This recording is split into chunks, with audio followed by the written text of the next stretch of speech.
Oh yeah. Throw your threes up. Trust and believe the changes in your hands. Go ahead and take a stand, throw them up. Just believe you could do it. Hard work, that'll work. Every step will take you to it, throw them up. Watch energy. Oh, bet they gon' remember me. You ain't catch a wave when we counted by 7. Then you better start counting when we count by 11. When you multiplying, then you need to watch your energy. We gonna start counting 11, 22, 33, 44, 55, 66. This a feeling of a shot that you can't miss. 77, 88, 99, 110. We multiplying and we gonna count again, yeah. You thought we couldn't count by 11? You must've not have checked Mama Lennon. You thought we couldn't count by 11? You must've not have checked Mama Lennon, yeah. Watch energy. Watch energy. Watch energy. Oh, I bet they gon' remember me. Welcome back to the PMG pod. This is episode number 21. I am so stoked to introduce you to my guest, Andre Ellis, a.k.a. Mr. Ellis. Mr. Ellis. Thank you for joining me.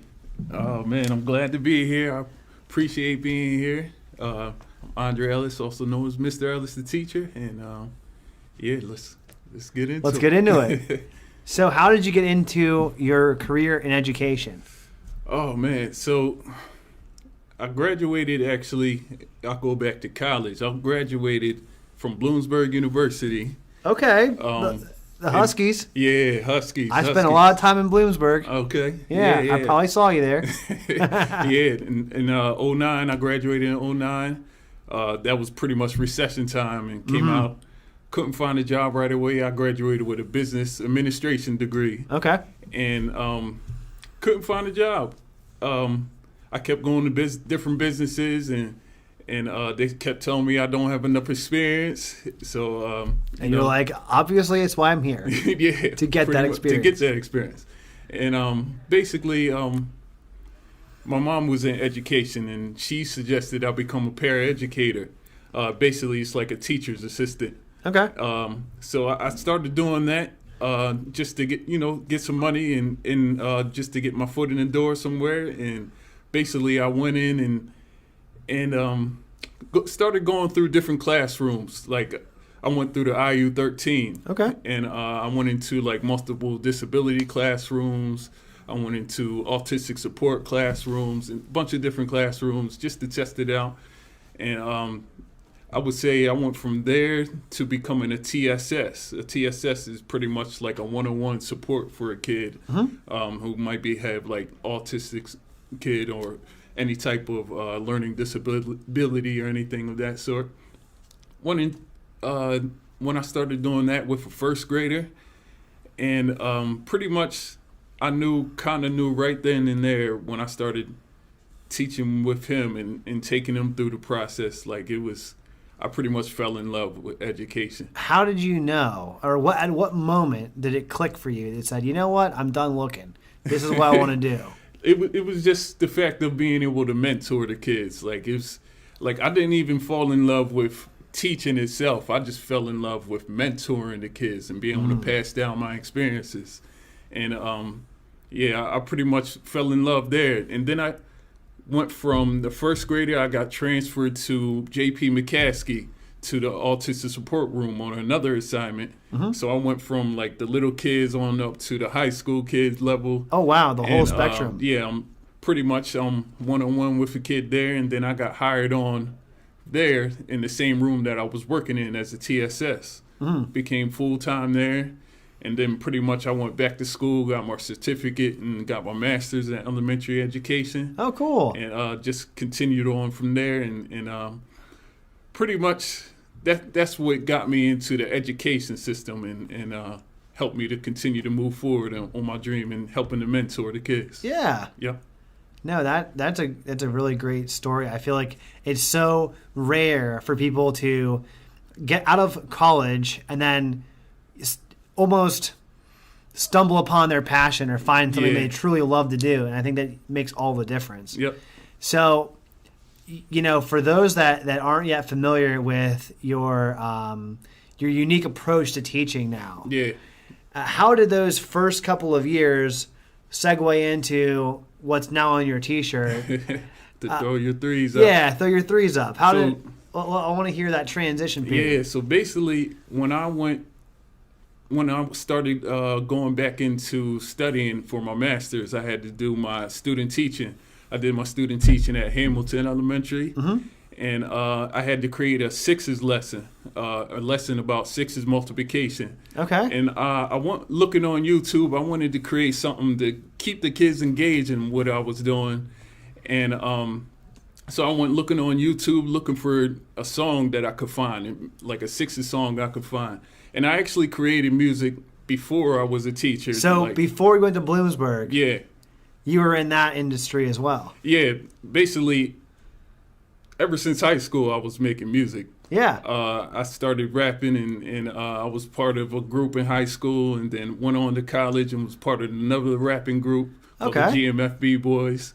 And basically, I've been writing music all my life, but during that time, I went through different things, and I kind of let music go, and just kind of just focused on, what I could do to help my family and to move forward. So you had your original love and passion was music. Yeah. And then you had to look at, okay, to put some food on the table and make some money, you had to look at your career. Absolutely. You found career that you had passion in. Yeah. And then you somehow circled back to your first passion. You're going to blend them both together. Absolutely. That's awesome. So I was given that sixes lesson. Yeah.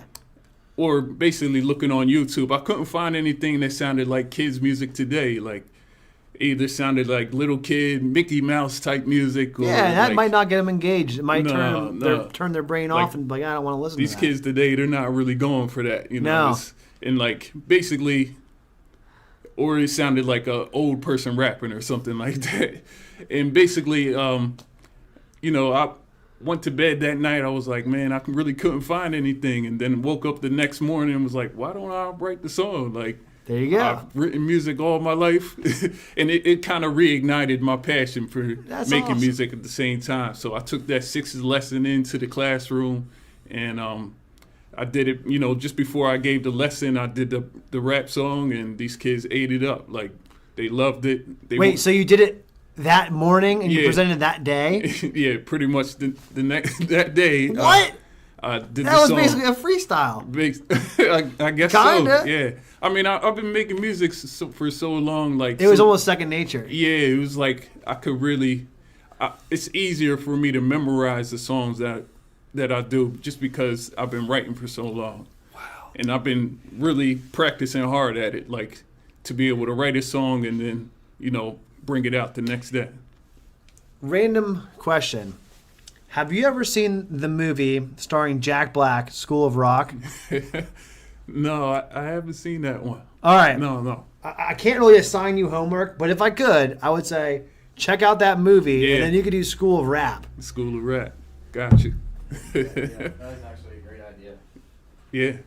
I mean, I love that movie because it came out probably when I want to say like early 2000s. Okay. And I'm still in school, and I was one of those kids that you had to be a good teacher to get me to pay attention. Yeah. I was into what I was into. Yep. And if it wasn't appealing to me, I was like, don't care. You know what I'm saying? And I watched the School of Rock, and my brother was learning how to play guitar at the time. Yeah. He was writing his own records, kind of got me thinking about my family too. Gotcha. And we watched the School of Rock, and maybe if your grandparents are in their 70s, they might be like, oh, what's that all about? They might not love that movie, but my little brother loved that movie. And it's kind of that concept where the guy didn't really have a passion, but he loved rock and roll. Okay. And he goes, and his roommate was a substitute teacher, and got a gig request to work at this really high-end private school. And this guy's like, well, I need money. I don't know what I'm doing. Just started teaching him rock music and history. Yeah. And really cool soundtrack, so highly recommend checking it out. But Mr. Ellis' stuff, way more today, way more relevant than Jack Black ever could wish to be. Yeah. So, like I said, the kids ate it up. They wanted me to do the song every day after that. It was like, can we do the sixes song? Can we do this? And I'm like, that same I song. got other stuff. Yeah, or I got other stuff I got to teach. We can't do the sixes song every day. But they showed me that they really loved it and they were engaged by it. Yeah. that's pretty much what sparked the idea, just that moment right there. And then after that, pretty much after I graduated December 2019, then 2020 came, pandemic. It switched everything. Switched everything. I went back home. I went back to the classroom I was working in as a paraeducator, and they pretty much sent everybody home, like all the paraeducators home, because they didn't know what was going on, and pretty much I was just sitting at home. I had a lot of time on my hands, and I just thought to myself, like, I can't just continue to just sit at home, not do anything. I want to be able to step in the gap for these learners. So I started pretty much to create the album Multiply With Me. And that was the first album title. Yeah, Multiply With Me. So basically I started working on all the songs. I already had the 6 songs, so I started working on all the other songs, 1, 2, 3, 4, 5. Like 1 through 9? Basically 1 through 10. 1 through 10. And I created all that songs, and I even created more songs. Like, pretty much I got stuff in the bag that I'm waiting to pull out. Is there going to be a second album? Oh, absolutely. Let's go. I'm waiting to bring certain things out. But, so I just took that time, and not only that, I created the album, but then I started going on Facebook and started going live and was like, parents, have your kids tune in, like, let me, we're going to do some multiplication and music right now. And on Facebook Live? Yeah, on Facebook Live. And I only mainly went live on Facebook. And I saw how much the parents started loving it too. And I was like, I think this is it. You're onto something. Yeah, I really felt like, the kids love it. The parents are loving it. I need to continue to do this. And I really just felt like the spark just, like I said, it just kept flowing, and that's when I knew I needed to create a company around this. Like, I was like, all right, let me think of something, motivational or something for the kids, So then I was like, let me think of throw your threes up. Like, just before every video, I tell the kids, throw your threes up. Yeah, like, are you with me? Yeah, throw your threes up. Everybody throw your threes up. And then I was, I created like the words for it, like, you got to just believe in yourself, just believe in your dreams, just believe in God's purpose for your life. And I did that before every video, and then I was like, all right, well, that's the name of the company. I just got to keep moving forward in it. Yeah, and then, went and got the trademark for it, and went and, really tried to shape everything around Throw Your Threes Up. And, that's what I'm pretty much continue to press forward in. So this all happened, call it March, April of 2020 when COVID happened. Yes. And you've been on Facebook Live. We have, you're recording the videos and you have an album as well. Yep. Like, where do you do you just do this in your home? Do you have like a studio you're doing this? No, I'm just like, when I first started on Facebook Live, I was just in my basement. And okay. Let me just say, I did everything wrong in the beginning. I can relate to that. I know where you're coming from. Like, I went on Facebook Live, I had my headphones, and I had the little mic on the headphones, that it comes with, that you talk with on the phone with. Mm-hmm. I was just using that, and I was using a speaker next to the Bluetooth speaker to play the music, and that's what I was using to go live on. Like, and I was doing it all wrong. It did not sound the best. No. But I knew I had this idea, and I was like, I got to figure out, how to make this better and all that along the way. But I can't, lose this moment of being able to present what I have right here. Sure. And, along the way, I continue to figure out, I need to find something so I can actually stream the music into the live feed and all that type of stuff. And so that was your next challenge is next. Yeah. You're improving time after time. That's really cool. Yeah. So I improved that along the way, and then I started getting other certain ideas, like I need to create lyric videos to this. I need to do music videos and all that. And so right now, it sounds like your teaching before was the para teaching? Paraeducator. Yep. Paraeducator. and you had a really personalized one-on-one. Did Yep. you go over like each subject, or did you only focus on math, or was it a wider? As a paraeducator, I was in the autistic support room. Yeah. And autistic support, like their education looks different than Right. a regular classroom. So like basically there was about 6 kids in the classroom, and like we would individually teach the kids what they need to learn.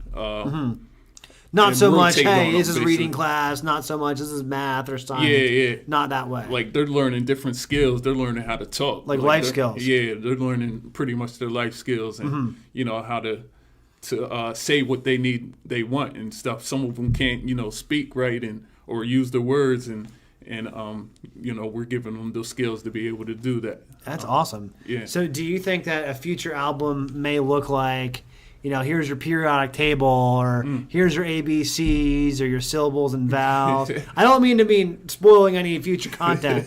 I'm just trying to think of, like, there's a lot of ways this could go. Absolutely. Like I'm starting out with multiplication because I Yeah. feel like multiplication is universal. It's like, very useful, too. very useful. I don't use calculus, but I use multiplication every single Yeah, day. absolutely. I don't use algebra every day. Not every day. I use multiplication every day. Yeah. So it's universal. You can go to Japan, Africa, wherever on They're Earth. all doing it. Yeah, they Yeah. all multiply the same way. Correct. So it's universal too, and music is universal. So I felt like that was the most powerful thing I That could is do right that there. is very true. Yeah. Because I have a younger brother who's an educator. He's a math teacher, and he was huge into music. Yeah. And he told me one time, he goes, music is just math expressing itself. Mm-hmm. I'm like, I don't know what you mean, but it sounds really profound. And you're saying the same thing. And it clearly must be true. Yeah, I mean it's universal. It's I mean, what's a rhythm and beat other than just cadence and Yeah. tempo? It's kind of like, yeah. when you're doing music, it's 1, 2, 3, 4, right? Yep, absolutely. So, and like I was seeing how much kids were struggling in the school system with multiplication as well. Yeah. And like I was seeing like 4th, 5th, like you start in multiplication in 3rd grade. I was seeing 4th, 5th, 6th graders struggling with multiplication, and being able to introduce it with the music just made it more powerful. It made it more confident. You could see like test scores go up, and No way. and basically You saw all that like- within that period of time. I've seen it, yes, and I've been doing this, I would say, with about 2 years now, since 2020. Mm-hmm. And I've seen all that. I've seen kids just continuously become confident in themselves in math, and like sometimes I'll take the music away and I'll tell them to recite the numbers and all that stuff, counting along their fingers, and they'll do it with ease, and they'll be just because they know the music inside their heads, and they'll be able to refer to it. So It's like they're doing karaoke Yeah. without the background. like music is so powerful. Like when you think of how you learned the ABCs, like how'd you learn it? I mean, A, B, C, You learned it with that is a music. You learned it with a melody. Yeah. That's learning it with the melody. Iambic kept it in your head. pentameter. Yeah. I mean, look, as someone that studied poetry in college, Uh-huh. I mean, you're just counting the amount of syllables and the amount of, Yeah. you know what I mean, of your structure. Uh-huh. It's kind of like multiplication. You're basically teaching poetry is kind of like teaching multiplication with language. Yeah. Yeah. So you learned it with a melody, and Yeah. I think it's more powerful than we really know. Like Totally. more powerful than it's being used. I mean, I will say this. In 2011 or 12, there was probably for the first time in the United States a K-pop song that was like on the top of the charts, which was Gangnam Style. Yeah. You're familiar with that song? Absolutely. I don't know what that means, Uh-huh. but I was singing, doing the dance. But you know all the motions. Yeah, everyone was doing the You dance. know how it goes. It doesn't matter what language you speak. Yeah. If it's a catchy tune, it's a catchy tune. Absolutely. So yeah, like I started out with multiplication, but I look to expand. I want to be able to talk about science and history and be able to expand it even in things that you're not learning in school, like financial literacy, like teaching kid taxes, teaching kid how to, I think that different things that it's going to be powerful to be able to use. Investing. Yes, I absolutely. didn't even hear that word at all in school. No. And it's one of the most powerful things to teach someone. Yeah, so I mean, being able to teach them early too, because what I found with music, like, they don't start till multiplication in the 3rd grade, but I'm seeing 1st graders, kindergartners, that are be able to listen to the music and catch on to it. They might not even know totally what they're doing yet, but they're able to count the numbers on their fingers. So it's powerful. I mean, it totally makes sense when you think of, kids doing these concerts in their preschool classes where they're singing in front of, like Mary Had a Little Lamb, whatever that rhyme, that nursery rhyme would be. Yeah. If they can do a nursery rhyme, they can start learning how to multiply. Absolutely.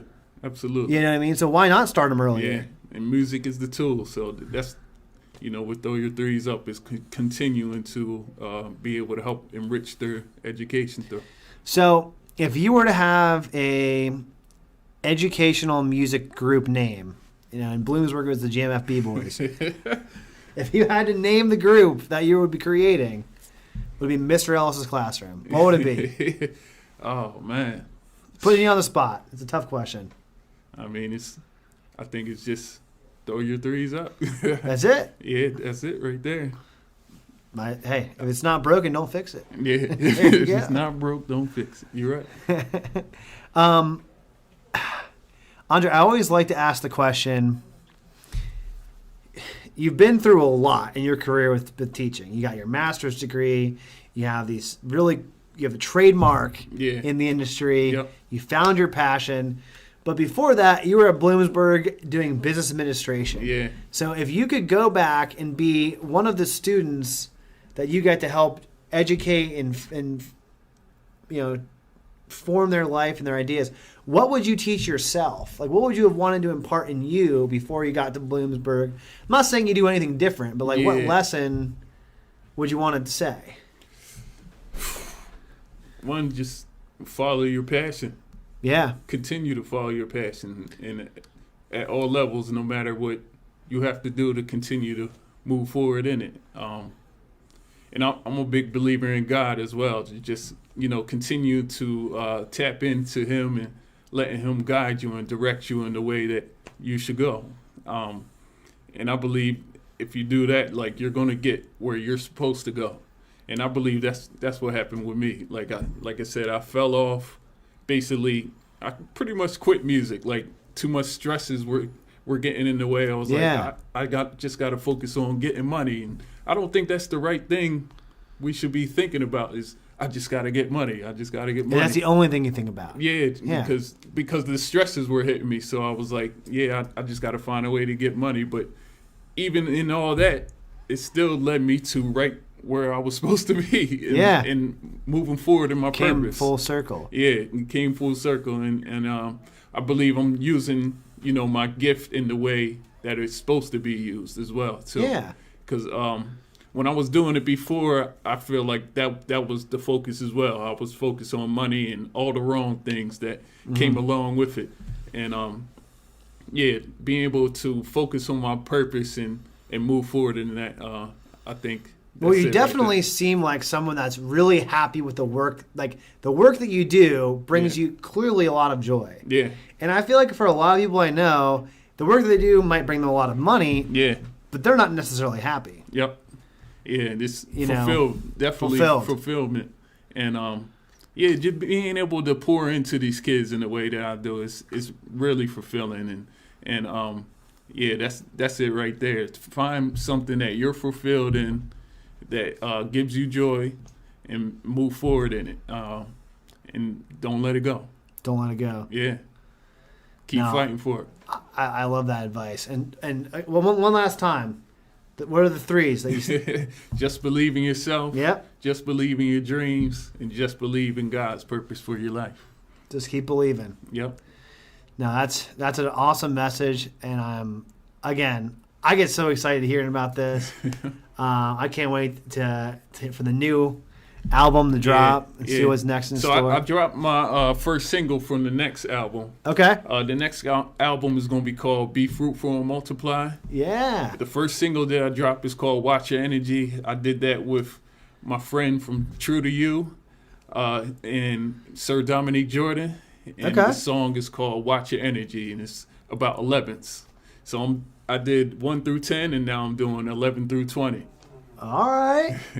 Cool. Yep. No, that's awesome.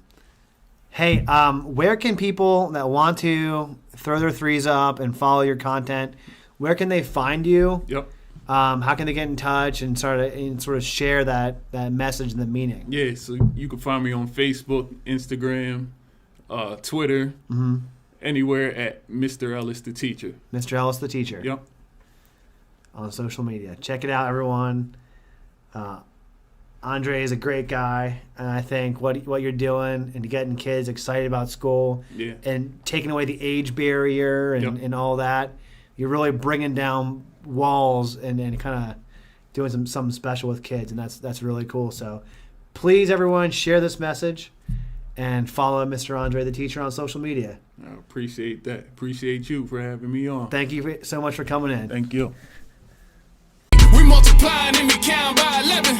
We multiplying and we count by 11. We multiplying and we count by 11. We multiplying and we count by 11. You ain't catch a wave when we counted by 7. Then you better start counting when we count by 11. When you multiplying, then you need to watch your energy. We gonna start counting 11, 22, 33, 44, 55, 66. This a feeling of a shot that you can't miss. 77,